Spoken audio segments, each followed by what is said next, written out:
Power sharing ಬಗ್ಗೆ ತೀರ್ಮಾನಗಳಾಗತ್ತಾ sir ಮುಂದಿನ ವೇಳೆ ಅಂತ? ಏನಾಗುತ್ತೋ ಪಾರ್ಟಿ ತೀರ್ಮಾನ ಬಿಡಿ, ಅದಕ್ಕೆ ಯಾಕೆ ಈಗ ಅವಶ್ಯಕತೆ ಇಲ್ಲ.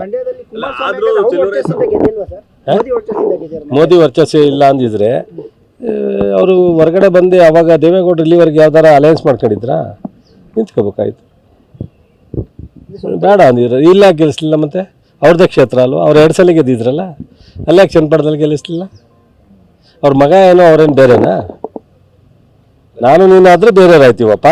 ನೀನು ನಿಂತ್ಕೊಂಡ್ರೆ ನಾನು ನಿಂತ್ಕೊಂಡ್ರೆ ಬೇರೆಯವ್ರು ಅನಿಸ್ತೀವಿ, ಅವ್ರ ಸ್ವಂತ ಮಗ ನಿಂತ್ಕೊಂಡಾಗ ಬೇರೆಯವ್ರು ಅನಿಸ್ತಾರಾ?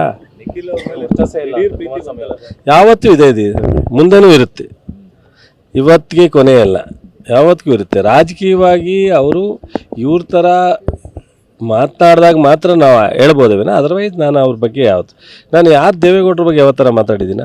ಕುಮಾರಸ್ವಾಮಿಯವ್ರ ಬಗ್ಗೆ ಮಾತನಾಡಿದ್ರು. ಸೊ ಅವ್ರನ್ನ ಅನೇಕ ವಿಚಾರದಲ್ಲಿ ಅವರು ಟೀಕೆ ಟಿಪ್ಪಣಿನ ನೋಡಿದಾಗ ವಿಧಿ ಇಲ್ಲದಲ್ಲೇ ಹೇಳಿರ್ತೀವಿನ, ಅವ್ರ ಬಗ್ಗೆ ನಾನು ಇವತ್ತು ವೈರಿಯಿಂದ ನಾವು ಹೇಳೇ ಇಲ್ಲ. ದೇವೇಗೌಡರ ನಾಯಕತ್ವನ ಒಪ್ತೀವಿ, ದೇವೇಗೌಡರನ್ನ ಒಪ್ಪಲ್ಲ ಅಂತ ಯಾವತ್ತು ಹೇಳಿದ್ವಿ.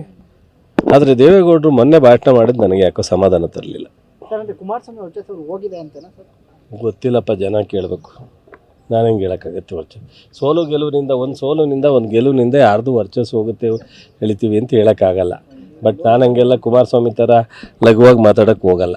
ಬಟ್ ಆದರೆ ಅವ್ರ ಮಗ ಸೋತಿರೋದು ಒಂದು ಅತ್ಯಂತ ಒಂದು ಗಂಭೀರವಾದಂಥ ವಿಚಾರ ಅಂತ ಅವರು ಅದನ್ನು ಯಾವ ರೀತಿ ತಗೋತಾರೋ ಅವ್ರಿಗೆ ಬಿಟ್ಟು ವಿಚಾರ.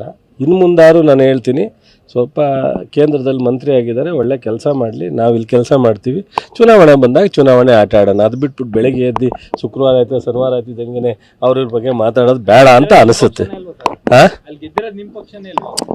ಯಾರು ಆಗಲಿ, ನನಗೂ ಅಷ್ಟೇ. ನಾನು ಮಂತ್ರಿ ಈಗ ಕೆಲಸ ಮಾಡೋದು ಬಿಟ್ಬಿಟ್ಟು ನಾನು ಬಂದು ಬೆಳಗ್ಗೆ ಎದ್ದು ಅವ್ರವ್ರ ಬಗ್ಗೆ ಮಾತನಾಡಿದ್ರೆ ಏನಪ್ಪ ಪ್ರಯೋಜನ? ಬನ್ನಿ, ಥ್ಯಾಂಕ್ ಯು.